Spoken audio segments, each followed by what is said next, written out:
jàkka yeeg jumaa yi ñu wax nit ñi ñuy seetaan wala ñu ñuy déglu fu ñu ko teg ñu tàmbalee leeral benn mbir que ni feebar bi lu am la mu ngi tudd Covid-19 coronavirus disease 19 ñi ko tuddee loolu dañoo bañoon méngale feebar bi ak askan wala ab dëkk moo tax ñu tuddee ko Covid-19 coronavirus disease comme maladie 19 doomu jàngoro mu ngi woowee virus bu koy indi lu ñu isolé la identifié ko mu ngi tudd SARS-CoV-2 c'est-à-dire coronavirus du syndrome respiratoire aigu sévère type 2 parce que ma fàttali ni 2002-2003 amoon na beneen coronavirus du syndrome respiratoire bu fi génnoon am nu mu mel ci àddina bi waaw lan mooy Covid-19 sama mbokk yi su ngeen bëggee xam Covid-19 mooy lan naka lay manifesté ci doomu aadama lan mooy ay njeexitalam dama leen di bàyyiloo xel feebar bu ngeen nit ñee ñëpp te muy ngeen yàgg kaa dund muy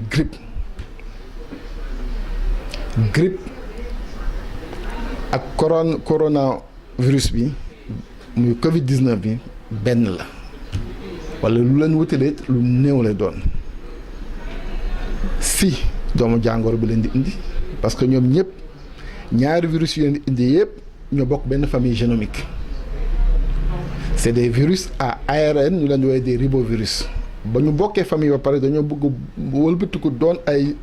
virus à ARN monocaténaire c'est-à-dire daanaka ñaari virus yi ñoo bokk patrimoine génétique wala dañ kaa nuróole trop bu ñu weesoo foofu seen mode de transmission par voie aéroportée ou bien par voie manuportée si kuddulat yi ñoo ko nuróole le tableau clinique yéen ñi yàgg am grippe maanaam ngeen dem consultation hôpital wala ngeen dem pharmacie jënd garab wala ngeen toog seen kër ba wër la ngeen naan yëg boo leen Covid-19 dalee moom ngeen di yëgaat peut-être à quelques nuances près maanaam ba ka ñuy sotti sa xët bi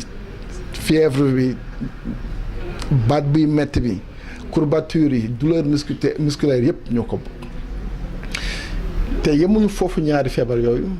parce que boo gisee njeexital complication ak loraange bi ñuy indi si doomu aadama daanaka ñoo ko niróole parce que ñoom ñëpp seeni complication c'est des complications respiratoires à type de pneumonie grippe boobu noonu ma wax te ñu min ko lool Sénégal chaque année day am épidémie boo xamante ne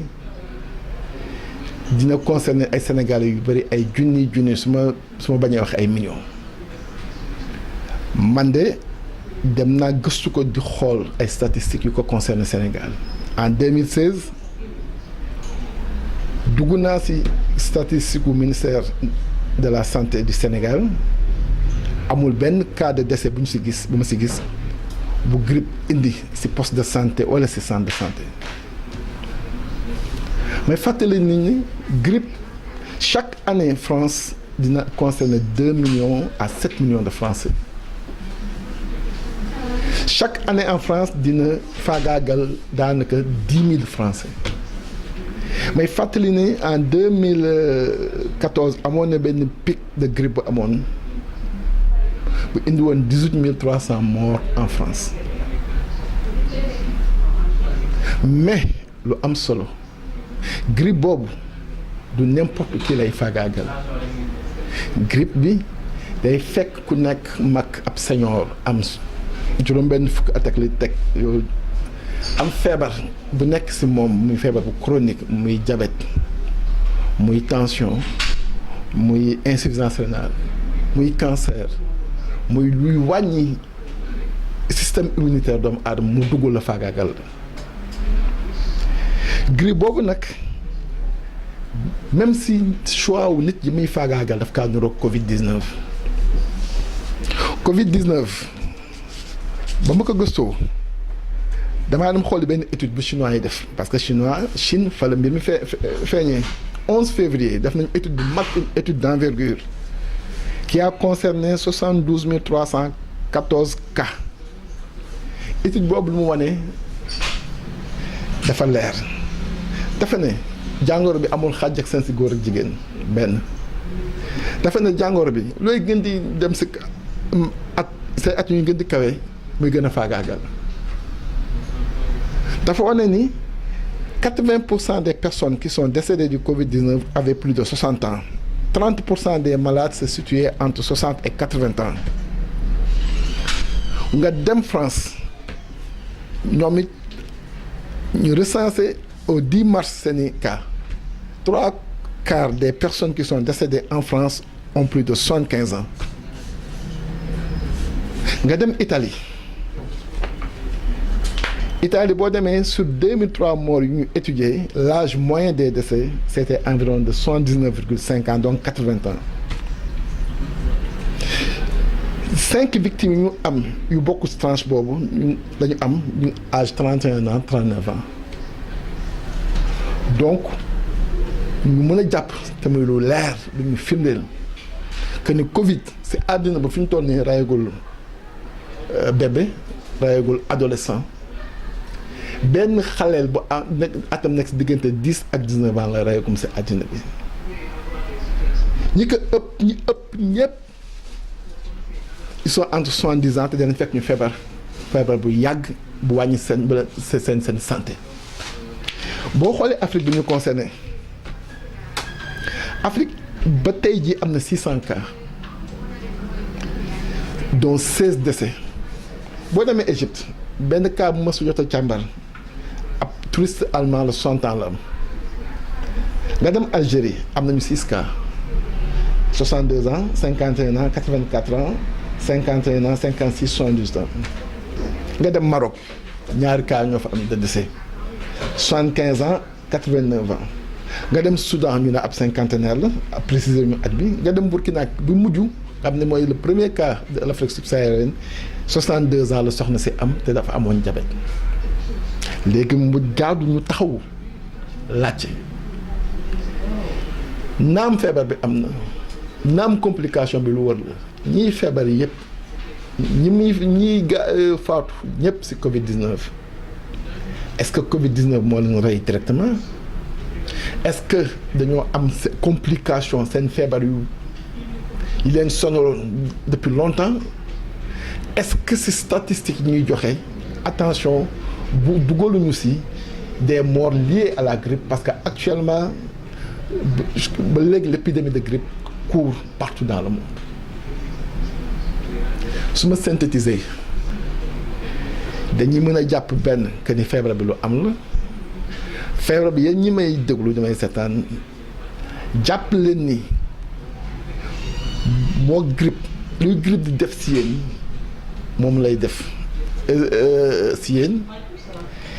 jàpp leen également que ni reyul xale c'est ay mag rek lay rey ñu ci ëpp et lu mat lu neex a comprendre la bu jëlee Chine bi nga xamante ne fa la feeñee te mu c'est ay statistiques am ëpp fi mu toll nii Chine c'est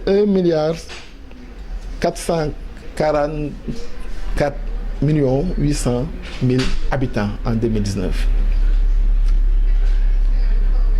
C'est une population vieillissante. 10,9% de cette population chinoise a plus de 65 ans.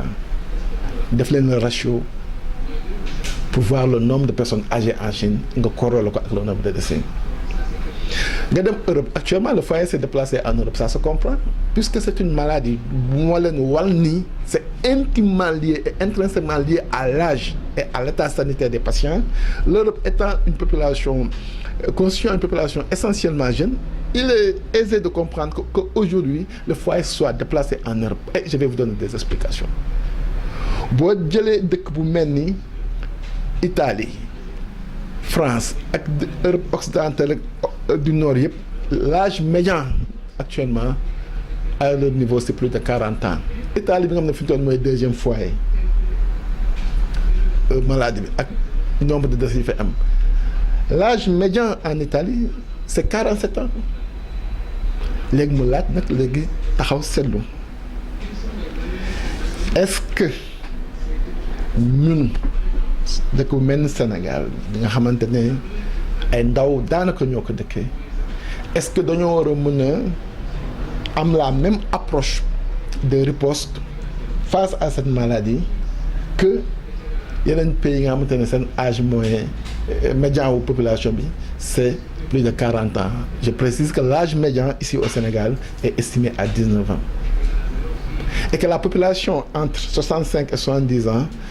tout varie entre 2 et 3% de la population. Donc, ce qui m'amène à dire que nous, aujourd'hui, il faudrait que nous baillons feebar bi. Mais il y a une peur qui ne se justifie pas. baax na ñu tënku ci orientation yu ñu OMS jox baax na ñu xool ñeneen ñi la ñuy def lu ci baax ñu jël ko mais dafa jaadu ñu nit également ñu am suñu stratégie qui nous est propre par rapport à notre spécificité et d'abord démographique moo tax ma jàpp ni aujourd'hui d'abord lu ñu war a njëkk a régler mooy problème de communication aujourd'hui je trouve et j'estime que la communication institutionnelle n'est pas précise.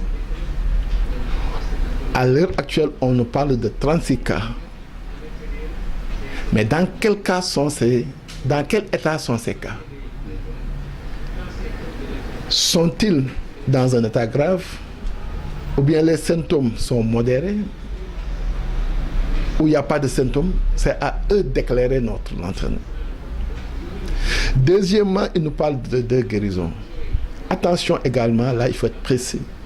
Il s'agit d'une guérison symptomatique ou bien d'une guérison étiologique, c'est-à-dire dañoo faagaagal doomu jàngoro bi. Mais fàttali ni ba léegi nii malgré recherche yi ñuy def yépp ci àddina bi amagul benn traitement bu ñu spécifique bu ñu standardisé.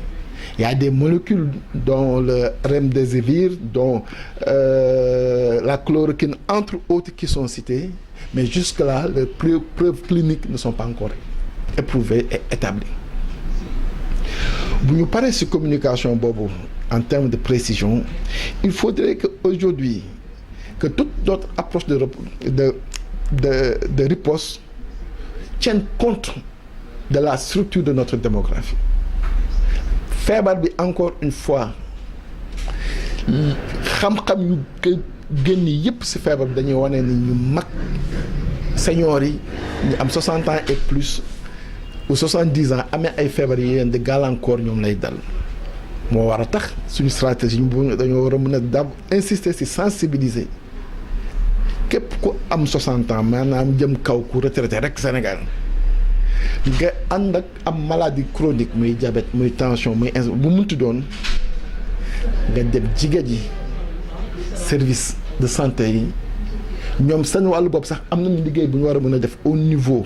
de la collecte des informations médicales au niveau étatique au niveau privé au niveau même de l'IPRES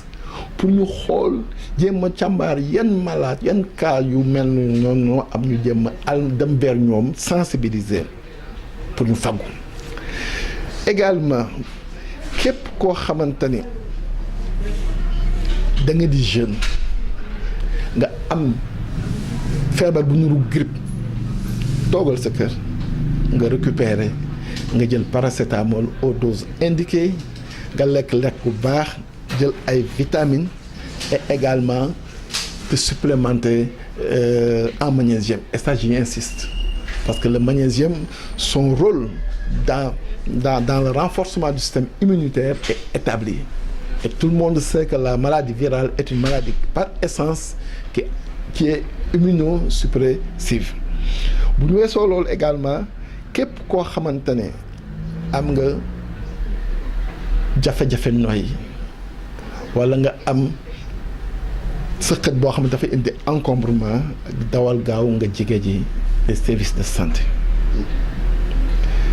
Par rapport ak nag ay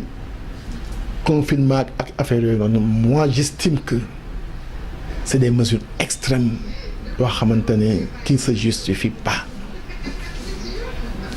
Attention, ne cédons pas à la peur. Attention, ne cédons pas à la peur. Attention, ne cédons pas à la peur. Et mesure bu ñuy mënti jël rek nañu xool njeexital bi au plan économique, au plan climatique. Ñun dañu ay dëkk yu néew doole. On a tout à construire. Bokk ñook dëkk yi nga xamante ne ils ont des ressorts de solidarité. Ils ont réglé les fondamentaux. Ils ont suffisamment de moyens pour faire face au plan économique. Des mesures de confinement à mon niveau, à l'état actuel des choses et compte tenu de la configuration de la maladie ne se justifie pas. Comme ne se justifie pas également cette stratégie de fermer les mosquées. C'est une mesure boo xamante ne contre-productive.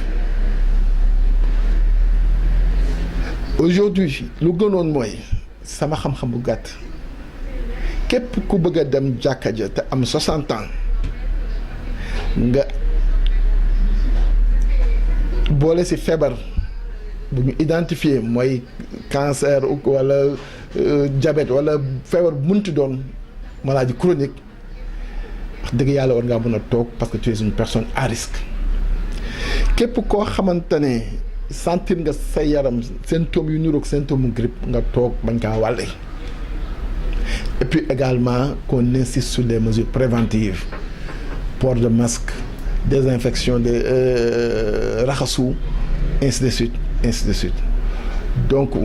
globalement c'était ça l'objet de mon propos. Et pour rappeler également que tubaab yi nga xamante ne ñooñu gën a exposé parce que c'est des populations vieillissantes et am nañu ay cas de décès teewu leen heure bu ñu amee activité bu leen ñor ñu ngi koy def. Dimanche passé la France malgré ces cas de décès a tenu à organiser ces élections. Boo demee États-Unis également ba tey ñu ngay continuer di def seen primaire yi. Donc rien ne justifie aujourd'hui que Sénégal ñu tëj ay jàkka wala ñu wax ay confinement. Non. C'est une maladie qui est là, qui existe, qui est réelle, qui fait des victimes. Yàlla àtte na ne d'après une certaine littérature, on est moins exposé en raison de la nature de notre population qui est une population essentiellement jeune. Maa ngi sant ñëpp di gërëm ñëpp di ñaan wax ji yàlla na doon wax ju jëriñ bu bokk ñu ñëpp te yàlla doole ñoo musal ci feebar bi.